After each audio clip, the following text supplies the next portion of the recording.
Hey everybody, Trey here. Welcome back to another forecast discussion. No, you're not seeing double. This is our severe weather outlook that is on tap for tomorrow, Tuesday, April 4th. Looks very similar to what we saw a few days ago back on Friday, March 31st, when we had two distinct areas of enhanced severe weather potential, one in that Iowa, Illinois, Missouri triangle, and one farther to the south across parts of Arkansas into the southeast. Very similar look with our event for tomorrow. We have two moderate risk areas from the SPC in their latest outlook.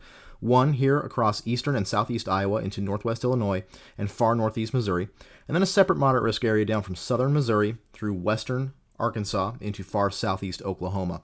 Very, very similar look to what we had a few days ago. Bimodal, possible severe weather outbreak on tap, two distinct areas of severe weather potential with all hazards, some significant, possible. We have a tornado threat, 15% hatched area is encompassed by those moderate risk areas, surrounded by some large 10% hatched areas. So the threat for strong, potentially long track tornadoes is in play for tomorrow. Damaging winds also going to be a threat, as well as large hail.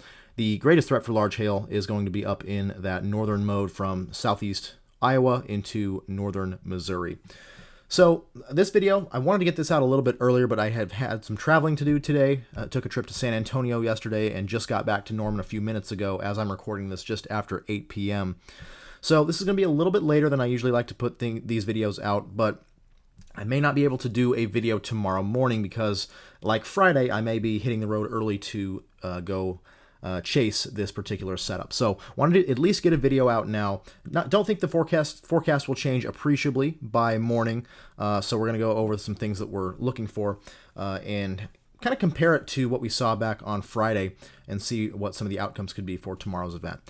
So let's go ahead and take a look at the current state of the atmosphere. This is our water vapor satellite imagery, and you'll see right away, big old trough here across the western half of the continental U.S. That is our main player for tomorrow's event. Looks very similar to Friday's water vapor satellite imagery when you had this big old trough here across the western half of the U.S. It's going to tighten up a little bit, become a closed circulation here aloft, and move off to the northeast a little bit going into tomorrow.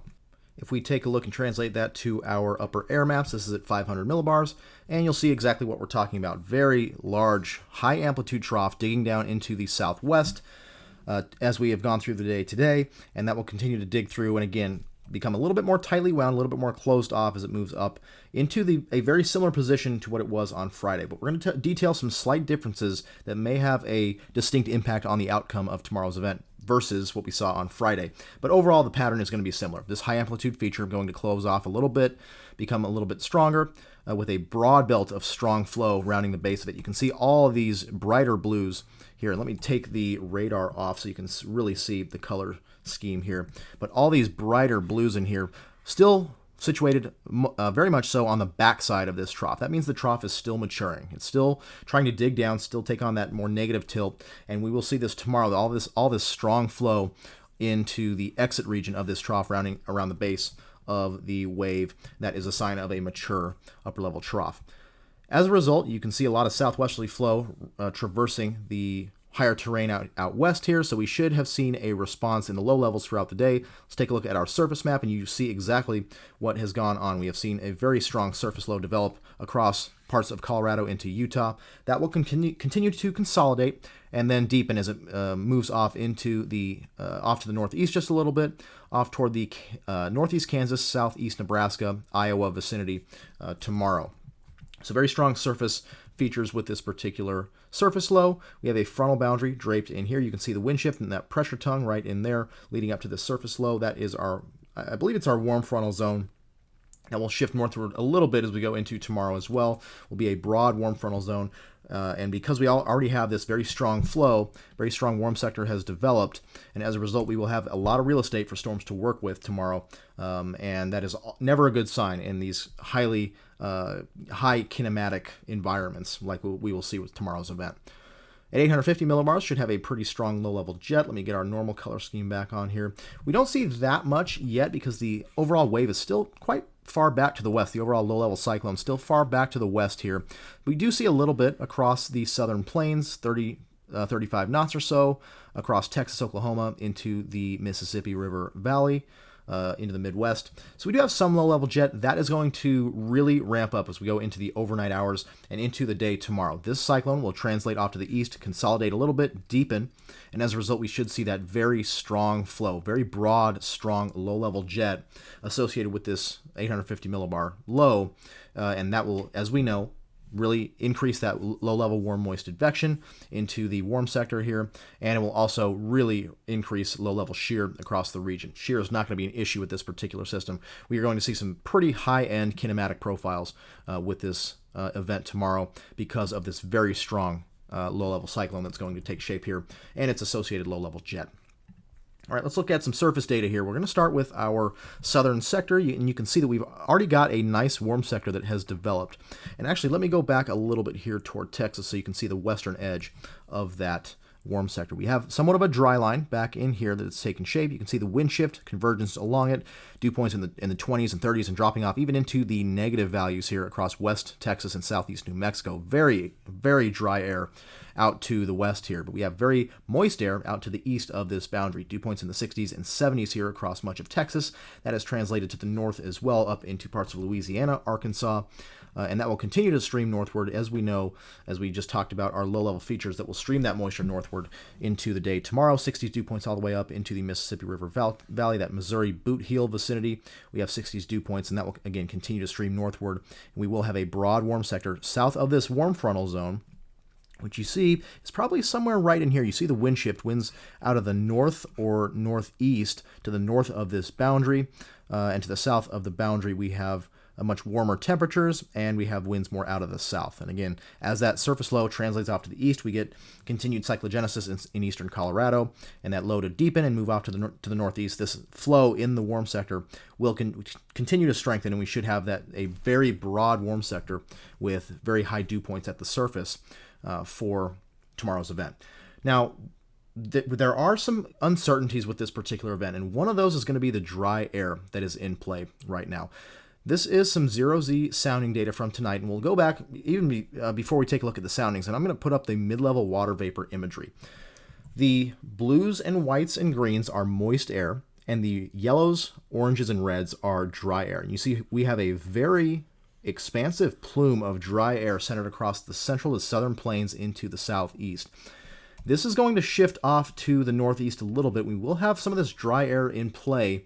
And I want to take a look at some morning sounding data from this morning. These are the 12Z soundings from this morning. Take a look at these soundings. We have 60, this is at Norman, Oklahoma, 60 over 60 at the surface, so very moist at the surface, but look how shallow this layer is. It does not extend off the ground hardly at all. A very, very shallow moist layer beneath an extremely dry upper atmosphere. That is the result of this dry air. We're seeing a lot of dry air aloft. And again, this is going to translate across much of the warm sector through the day tomorrow. And that is going to be a big concern because dry air, as we've talked about before, can have some impacts on storm longevity, storm robustness, which we'll talk about in a second. Here at Dallas-Fort Worth, much of the same, 64 over 64 at the surface, but look how shallow that moisture is, just super shallow beneath a vast amount of dry air here at the surface. Now let's take a look at the moisture source. This is our moisture source down here. This is at Brownsville, Texas this morning. You once again see that moist layer is extremely shallow and with some not quite as pronounced dry air aloft, but still some pretty dry air aloft. Strong elevated mixed layer here, that EML. Elevated mixed layer, or EML, is that layer of strongly mixed warm dry air that emanates from the southwest or western Mexico, gets translated across the warm sector atop that moist layer. And as we know, it can allow instability to build and storms to hold off in the warm sector. Well, we've got quite a bit of that EML to deal with within this plume of dry air. And so the moisture quality is going to be in question. At the surface, if you were to just take a look at the surface dew points as we looked at, you'd think we were ready for a severe weather event. 70 over 67, 79 over 68. Very warm, moist air across the warm sector at this point. But that is only part of the story. If you go up in the atmosphere, take a look at our sounding data, just a vast amount of dry air here. Now, I don't think it's going to be this drastic tomorrow. We will see quite a bit of dry air tomorrow in these profiles, at least initially. across most of the warm sector. And as we've talked about, this can have an impact on storm robustness and longevity because we can have what's called dry air entrainment into these updrafts. When an updraft goes up, we want it to be fed with warm, moist inflow. Well, if you have dry air aloft, that dry air gets sucked into the updraft, and as a result, it can pinch off the updraft. So you have these really skinny, really anemic-looking updrafts at times, and often they can just allow these updrafts to shrivel completely because of all this dry air. So we're going to have to watch that for sure. Dry air can also lead to evaporative cooling through downdrafts. If we get dry air sucked into the storm, we still get mature storms, but we continue to get this dry air sucked into the storm. Well, that's going to get translated downward. We're going to have a lot of dry air that's going to evaporate a lot of that precipitation. That downdraft is going to strengthen, and as a result, we're going to see a lot of outflow production from storms. We tend to see a lot of outflow production from storms in drier environments. So that's going to be something to watch tomorrow, and maybe that is a very big question for this particular event. Last week's event, Friday's dual high risk event, did not have this issue. Now, as I said, I don't think we're going to see this much dry air in the profiles tomorrow. I do think we'll see some steady moistening. That moist layer will be a little bit deeper than what we see here. We will still be dealing with some dry air aloft, but that trough moving in should allow for some moistening of these profiles, at least somewhat, as we go into tomorrow. So soundings are not going to look like this tomorrow throughout the day. We're going to see a little bit more moistening, but this moisture quality is still in question and what may be a hindering factor for the robustness of this event. So let's take a look at some NAM model data. We're going to use the 18Z. The 0Z NAM is coming out right now, but is just about to come out. But for timing's sake, to get this video out, we're going to use the 18Z NAM for this particular video. So we talked about one possible fly in the ointment in the dry air. The other fly in the ointment for tomorrow, possible fly in the ointment, is the timing of the trough ejection. So this is the 18Z NAM 500 millibar map.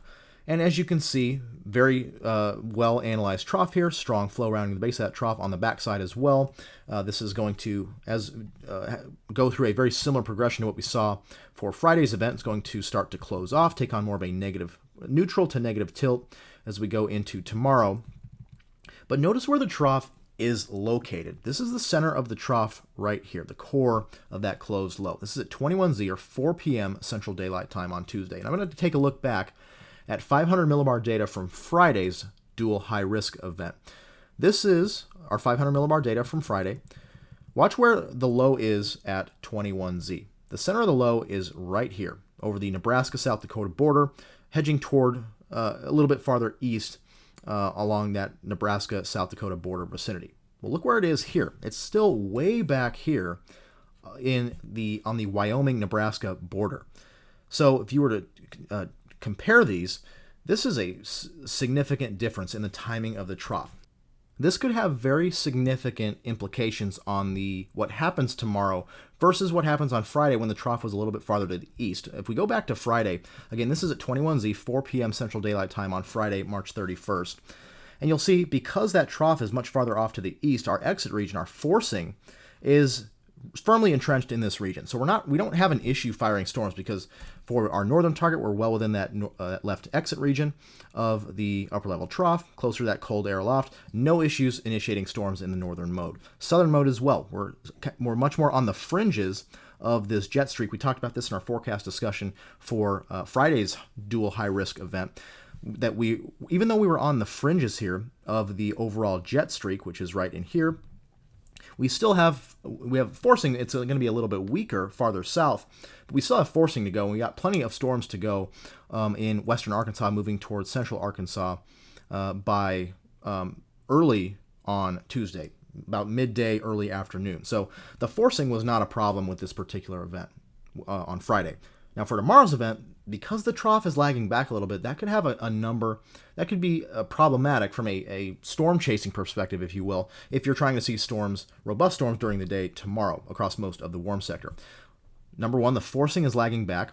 Number two, the overall elevated mix layer, which we said we're going to have an elevated mix layer across this region, that may struggle to be eroded for much of the day tomorrow because we need that forcing from the trough to really erode that cap and to allow storms to fire. We didn't have a problem with that on Friday, as we said, but because the forcing is lagging back, we may have an issue with that tomorrow for much of the day. So we may need some surface boundaries as well to initiate storms in these environments. We'll talk about that in a second. So the overall timing of the trough being a little bit slower with this event, I think is why we're going to see a much different progression for tomorrow's event than what we saw on Friday's event. So as a result, storm coverage and overall progression is a little bit in question at this point.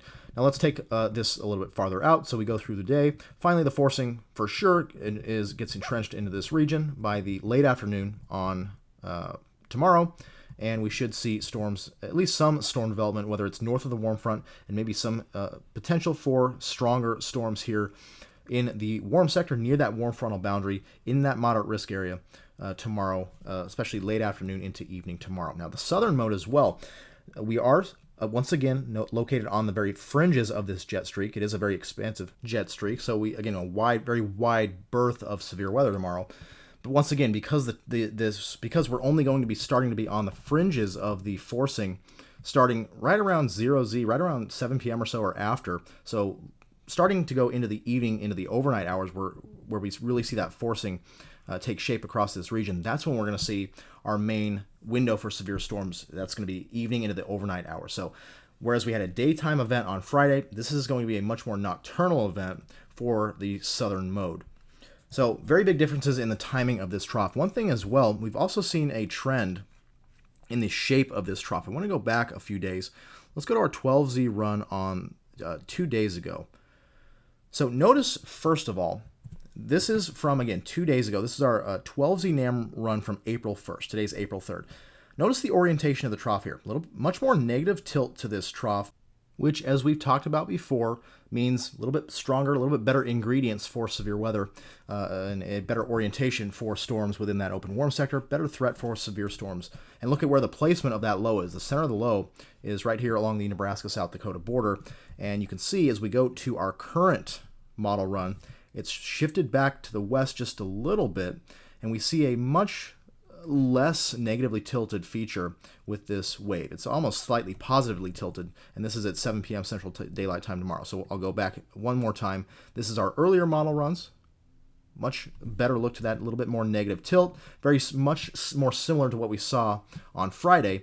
And if we go to our current run, you can see that it's definitely trended a little bit slightly less favorable for an overall significant outbreak. Now, that's not to say this isn't an extremely strong system. This is an extremely strong system.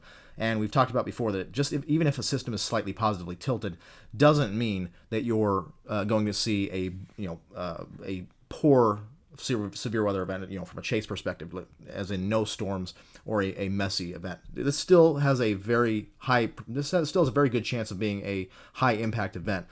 But a few days ago, it was looking like an extremely high impact event, i.e. a significant tornado outbreak, whereas now that's backed off a little bit in the last several runs. So just wanted to show you how models have progressed a little bit over the past few days. Now, just a caveat in here as well.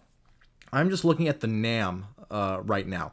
The models are going to be all over the place. And we'll look at moisture here in a second. There's still quite a bit of model discrepancy going into tomorrow with the placement, especially of the surface features and the overall placement of the warm sector, which, of course, is going to have implications on who is going to see the greatest threat for severe weather tomorrow and how that severe weather threat may progress. But this is the NAM run just to show you the upper pattern and how it's progressed over time and what it's looking like in current modeling and current expectations. So this is what the current NAM is showing. Again, still a very strong system, very impressive system, no doubt.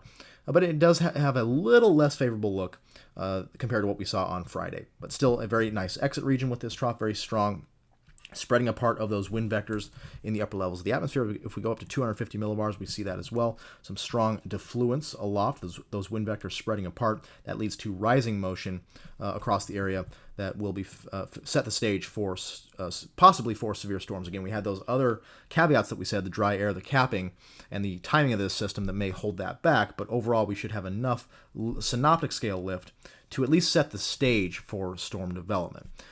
So let's go down to 850 millibars, show you how that progresses as well. So as we talked about, this is our current state. Fairly decent, but not super widespread. Low-level jet across the region. That's 850 millibar cyclone, still well off to the west, but that is going to change as we go into tomorrow overnight. That low-level jet really ramps up. And then into tomorrow, as that cyclone really lifts off to the northeast, we have a broad expanse of low-level jet. Not really as strong, at least on this particular model run, as what we saw on Friday's event, but still a very strong low-level jet in place, 40 to 50 knots or so across a very broad swath from the Great Lakes region down into the Midwest and even into the Southeast. So a broad low-level jet over top this very expansive warm sector. That is usually a recipe for a widespread severe weather risk. Let's go down to the surface. And first, before we go on with that, 850 millibar, the low-level jet really ramps up after dark. So if we have any storms ongoing into the overnight hours, i.e. the southern mode, look at how that low-level jet really picks up down there.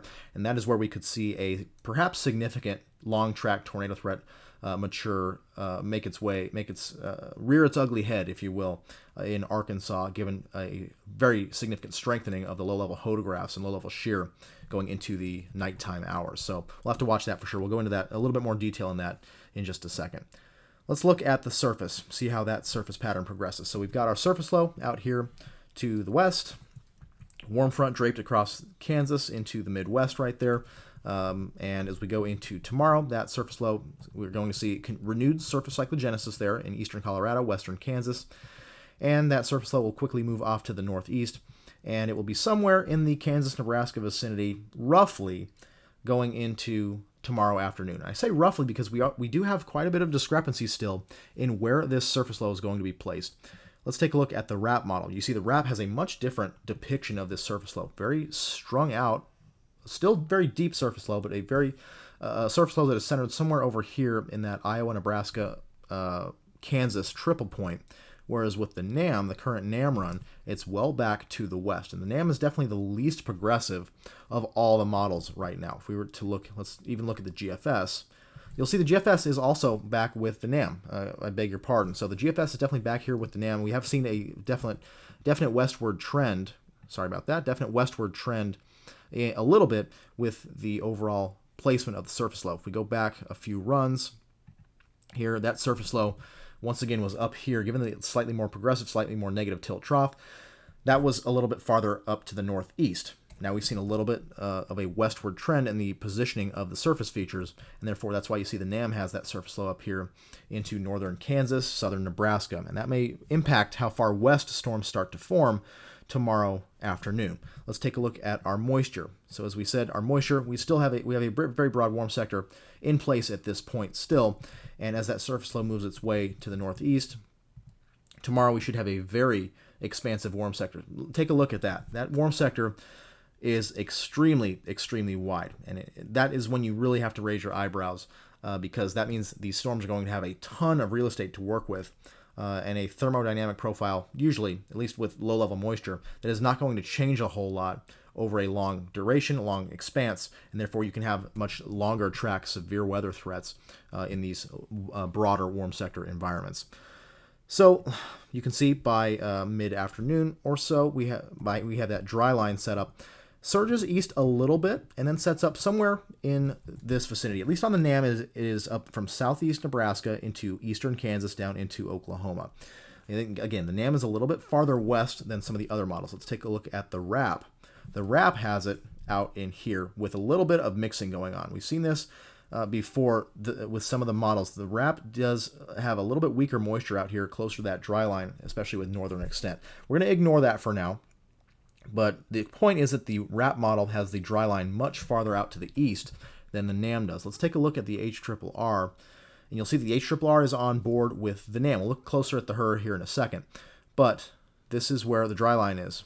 On the NAM, it's back in here. So where that dry line sets up is going to be the western extent of the severe threat of the overall warm sector, and that's going to be important to look at tomorrow. I do think the NAM is a little bit too far west. If I had to make a guess right now, it just doesn't quite seem as on point as some of the other models. We see a little bit more agreement with that slightly farther east dry line.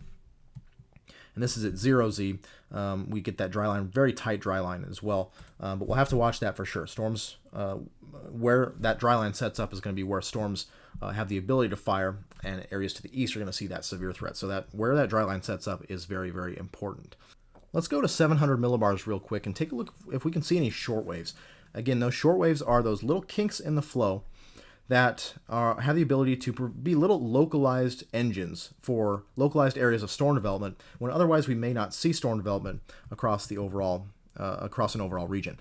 So again, we're looking for these little kinks in the main flow. So this is our 700 millibar wave, very closed off, very strong 700 millibar low here. And we're looking for any little kinks in the open ahead of this wave. So you do see here we have a little bit of a kink in the flow right in there. That could be a little short wave moving through right about 21Z, and we saw that dry line set up somewhere in this vicinity.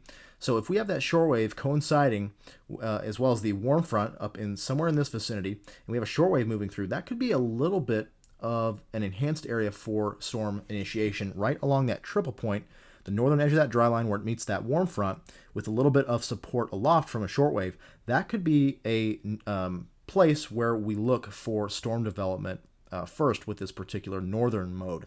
And that could be something to watch for sure. That could be just enough to get storms to go. Again, we have some issues to work out with the thermodynamic profiles, that dry air aloft. But we are seeing some signal potentially for a wave, a little short wave moving through right near that triple point vicinity, right along the warm front. And that warm front is oriented such that if any supercell can take shape and ride along it, it could be a pretty nasty situation as far as a long track significant severe threat from a supercell. So that is, again, a somewhat conditional threat. And I want to take a look back down at the soundings here just to see what environment a potential storm could be moving into. So this is 18Z. This is 21Z, right as that shortwave starts to move through. Let me take one here from far, right on the Missouri-Iowa border. And this is the NAM again. Positioning is going to be a little bit different, but this sounding is going to be from that triple point vicinity just near the warm front at 21Z, 4 p.m. Central Daylight Time. So, and you'll see that moist layer, very, very shallow, 71/66 at the surface, but very shallow moisture. Not a very deep moist layer there beneath this massive expanse of dry air. Once again, that dry air is going to be a potential very significant fly in the ointment for tomorrow.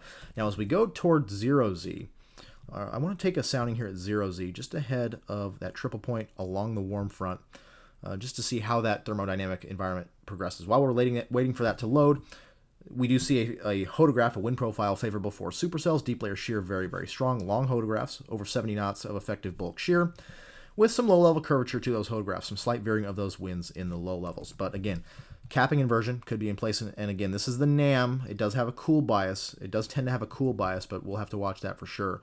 This is at 0Z, and you see that the NAM continues with that capping inversion here and that dry air aloft. We don't see any moistening at all, any deepening of that moist layer at all throughout the day, going into the so quote unquote magic hour with this setup. Still some capping, still some shallow moisture, still very dry air aloft that may hamper things. And are we going to see 67-degree temperatures up there? I tend to maybe discount that a little bit. If we were to look, let's look at a different model. Let's look at the WRAP model here just real quick to see what it's showing for surface temperature. So the NAM showing upper 60s to low 70s at this point. You see up here into Iowa, temperatures get very, very warm. Temperatures well into the 80s there into Iowa. Now that could be too much of a good thing. That would erode the cap and allow storms to fire, but that would allow temperature dew point spreads to really skyrocket. Let's take a sounding here. Let's make sure we're in the moisture right along the warm front. So we'll take one right out here. Again, the positioning here is a little wonky, but you can see if we have a temperature of, say, 85 with dew point in the mid-60s, that's a 20-degree spread. That is potentially a little bit high as far as a temperature dew point spread goes. Now, right along the warm front may be an area where we're a little bit cooler temperatures right along that warm front. And as you can see, I pulled that sounding right along the warm front at 21Z. This is a significant environment. Strong veering of those low-level winds. You can tell we're right on the front, more easterly flow right along that frontal zone. Strong veering of those low-level winds with height. and a very impressive looking hodograph. Deep layer shear, almost 80 knots. Low level effective storm relative helicity, about 350 meters squared per second squared. Strong low level curvature in that hodograph, with a thermodynamic environment of characterized by over 3,000 joules per kilogram of mixed layer CAPE. Strong low level CAPE, over 120 joules per kilogram of 0 to 3 kilometer CAPE. This is an environment that would favor strongly significant severe supercells, including a significant tornado threat. So I think it's going to come down tomorrow to the positioning of that low, the positioning of the dry line, where that triple point sets up. If we can get a little shortwave aloft to help initiate storms right on that warm front where moisture likes to pool. I'm going to go back to the NAM here to even show you that the NAM has that. Moisture likes to pool right along that frontal zone. And as we know, frontal zones, surface boundaries have stronger low-level shear along them. So if we can get a storm to fire near that triple point and ride the warm front, we may not have as bad of moisture issues along that warm front as well. You can see not quite as much dry air aloft here, a little bit stronger, a little bit deeper moist layer, a little bit of pooling along that warm front. That is going to be our favored zone for significant severe weather if we can get a storm to ride that warm front. I think that's going to be the only play with the northern mode, is a supercell that rides the warm front. And again, that is somewhat of a conditional threat. And as you saw, we have quite a bit of discrepancy among the models. The NAM has surface temperatures very, very cool. That would be a little bit of a worry as far as eroding the cap, but we know it's typically a little bit too cool. We're just going to have to wait and see. Again, we have a lot of model discrepancy here. It's going to come down to what do the observed data look like tomorrow morning going into the afternoon. That's going to be our critical piece to figuring out what's going to happen tomorrow. So let's take a look at the southern mode now. Let me back out just a little bit. Let me close these soundings out. Let's go back to our contiguous sector and 500 millibars. So as you see, that trough moves in. We get some of that stronger flow finally to encroach into that region by about 0Z or so. So right about sunset and just after, we could see storm initiation here in as far south as northeast Texas, and move into far southeast Oklahoma and Arkansas, going into as we get into the nighttime hours. So strong trough aloft. We're right on the fringes of that stronger flow aloft. We know that the forcing is going to be a little bit weaker down here. So that could provide a setup for discrete supercells. Now, as we talked about, our low-level shear is going to ramp up significantly as we go towards sunset and after, because that low-level jet is going to be very strong. Let's look at our surface pattern down here. Let me zoom into our southern sector. So here is our cold front. Back in here, cold front associated with the surface low, somewhere in there, slash dry line, you could call that. And so this cold front is going to be somewhat progressive. It's going to move off a little bit to the east as we go into the evening hours, at least on the NAM here. But we do see perhaps some evidence of a prefrontal troughiness here. This could be terrain induced, but we do see maybe a little kink out in here. Tough to say, but we could have just enough to initiate discrete supercells out ahead of the cold front, and those would have a significant severe threat. Let's take a sounding out here ahead of that cold front. This is at 3Z, right in southwest Arkansas there. And once again, this is the NAM. The placement of these features is going to be off from model to model, but we'll have to watch that for sure. And you can see that the dry line really just sits there, doesn't move a whole lot until that cold surge finally comes in. So we may have storms fire along that dry line or just east of that dry line, even up into Kansas, and that could be those could have a significant severe threat as well. But out in the warm sector, again, this is the NAM. I don't know if I believe all of this dry air. That dry air should be more prevalent in the northern mode. But we do have a thermodynamic environment characterized by about 2,000 joules per kilogram of mixed layer CAPE. Some capping here. Again, I think this is maybe a NAM quirk, so ignore that for now. But a shear profile favorable for supercells. Deep layer shear very strong. Low level curvature is also fairly strong. Low level shear very strong, over 300 meters squared per second squared of effective storm relative helicity. So there is a threat for potentially a long duration threat for significant supercells there in the southern mode. If we look at the WRAP model just to see, so with the southern mode, the WRAP model is definitely a little bit more on board than the northern mode with the NAM. If we were to look maybe at the GFS, just to see, the GFS very much on board with that as well. So the southern mode, not as much in question. You see we have a very broad warm sector, lots of real estate. Storms could fire along that dry line and just ahead of that dry line on any prefrontal confluence bands or prefrontal troughs, and those would have, again, with more discrete background forcing, more weaker background forcing, a better chance for discrete storms before the cold front then swings in and initiates more of a line of storms going into the overnight hours. So very significant threat here with the southern mode as well. Maybe slightly more certain with the southern mode. For chasers, this is going to be in a much more difficult chase area, southeast Oklahoma into western Arkansas. Very, very difficult chase terrain given lots of trees, the mountainous areas as well. But perhaps a little bit more clear threat for significant severe weather farther south. All right, let's take a look at some convective allowing models. We'll start off with the 0Z HRR. I don't believe the other models, the other cams we use are quite in yet, except for one, the FV3, the 0Z run is in. So we'll look at the 0Z run of that, but we'll look at the 12Z run of the others. But this is the 0Z HRR. So we'll take a look as we go through the morning tomorrow. We get some showers and storms to the north of the warm front. Those will be elevated, maybe a hail threat with those, but those will be mostly elevated. And the main severe threat will come later on in the afternoon. So the HRR fires a storm right there near Keokuk, Iowa, moving into Illinois. Now, let's take a look at the surface pattern. This is at 21Z. I'll lock that in here. And now we'll take a look at the surface pattern. So let me go to the dew point and surface features. So when this storm fires, the surface low, the HRR has a surface low at 4 p.m. Central Daylight Time in far southwest Iowa. The warm front is up in this vicinity right here. And the storm fires right in here, just south of the warm front, which is real interesting. It has the pressure tongue right in here as well. So it's a little bit unclear where the warm front is. The wind shift is up in here. So a little bit interesting here. The storm fires south of the front, well into the warm sector ahead of the surface low. Now you'll notice the very large patch of lower dew points east of the frontal zone. You see these greens here.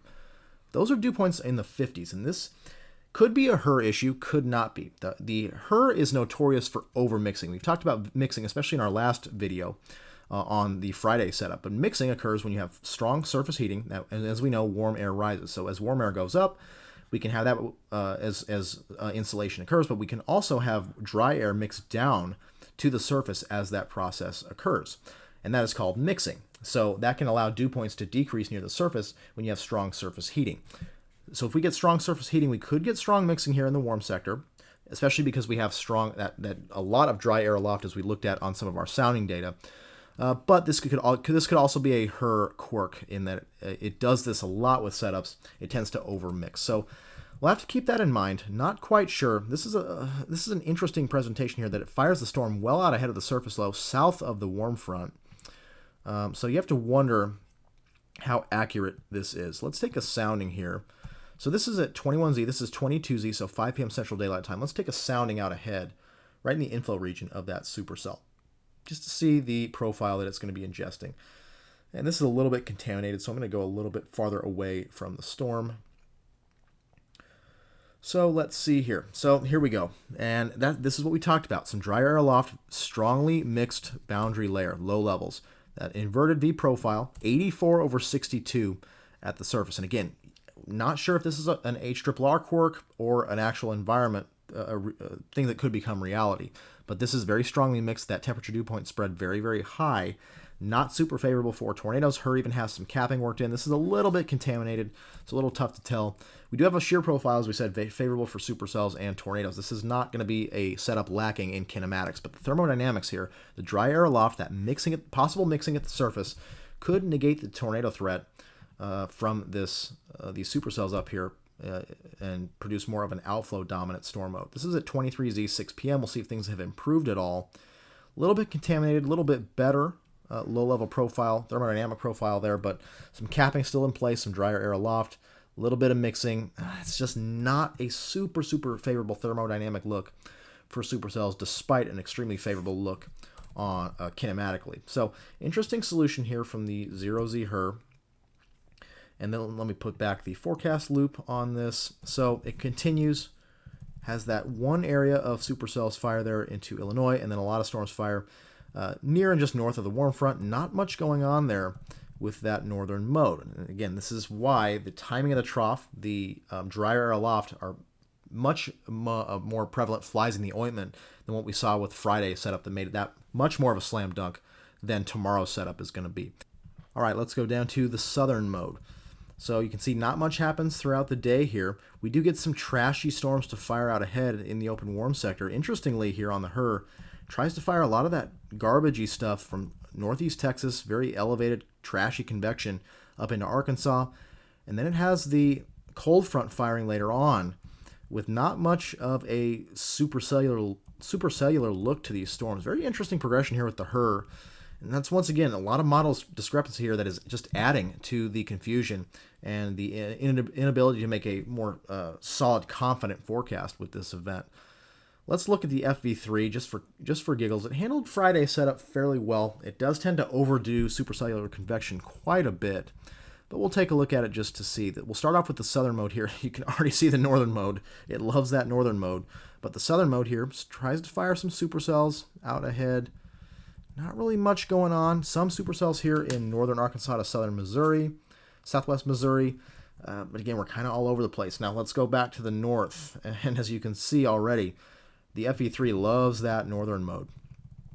So right about 21Z, it fires supercells in the same spot, very similar spot to the HER, but much more robust convection here with a line as well back closer to the surface low. This is similar to what we saw on Friday. What a lot of the forecasts for Friday were showing is multiple rounds, supercells out ahead, and then supercells back on the surface low. Now let's take a look at the surface pattern, because that is going to be critical, as we said, to the progression of this event. So we'll see what it has for this setup. And you can see much less mixing here, a little bit.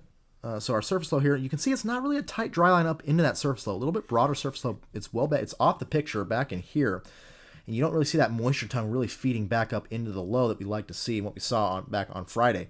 Just a dry line here out ahead of the surface low, but those storms fire out here, interestingly, again, well ahead of the surface low. So that is something to note.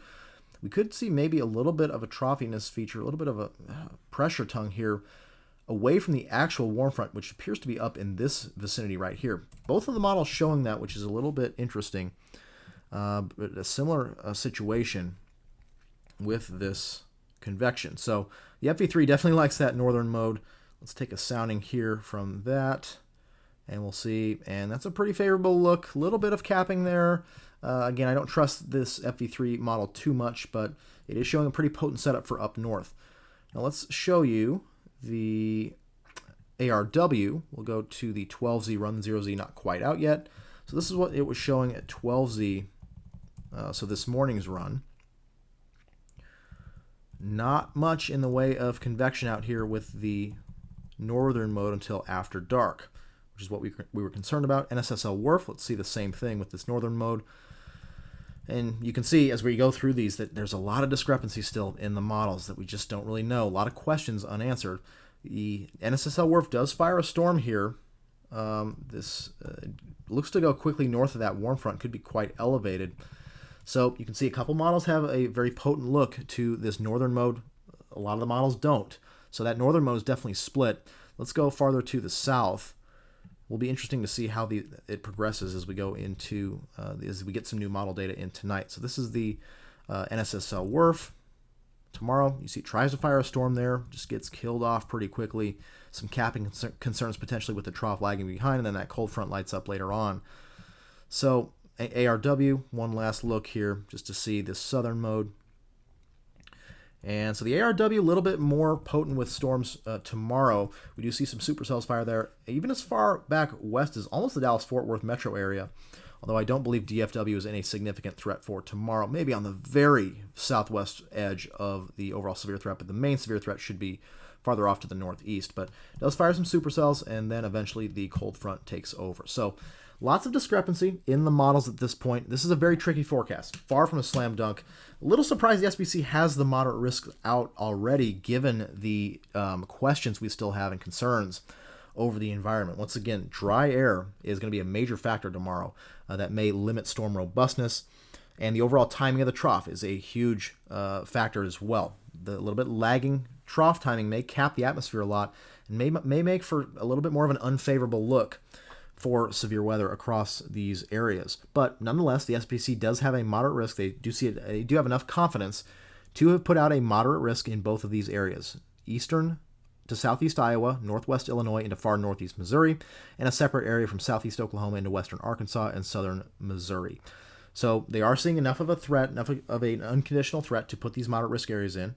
Strong tornadoes. If we can get storms to fire and act, tap into that better moisture and stay discrete, then we will have a nasty time. But again, as we said, a lot of questions remain, that's a big if right now because of those questions. But if we can get a storm to fire in these environments, it has the potential to produce long track significant tornadoes, 15 hatched areas in both of those moderate risks. Damaging winds also a threat, and large hail as well, especially with the initial round of storms, initial life cycle of storms that fire along that dry line / frontal zone. So very complex setup tomorrow. We'll know a little bit more in the morning as we see some observed data roll in. It's going to be an interesting event to watch play out. Definitely not as much of a slam dunk as Friday was, and that's why I don't think we'll see an upgrade to high risk with this particular event. I said that last week. I was proven wrong, but it did live up to its potential. The Friday event did. This event, quite a bit more unsure about the overall outcomes, with a lot more questions in play than answers at this point. So with that, thanks for watching, and we'll see you in the next video.